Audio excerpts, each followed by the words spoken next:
मावशी आज माहितीये काय आहे?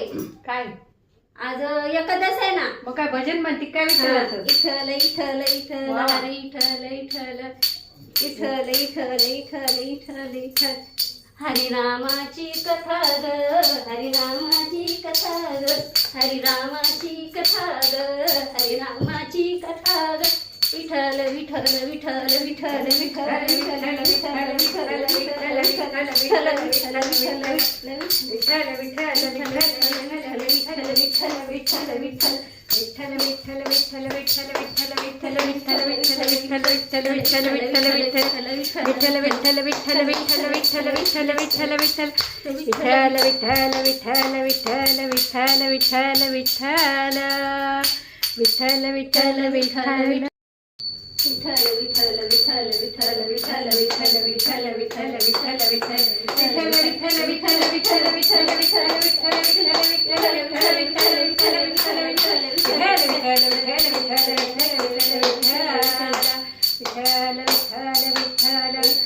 विठ्ठल पुंडलिक वरदानी विठ्ठल श्री ज्ञानदेव तुकाराम पंढरीनाथ भगवान की जय ज्ञानेश्वर माऊली की जय जगद्गुरु श्री संत तुकोबा महाराज की जय।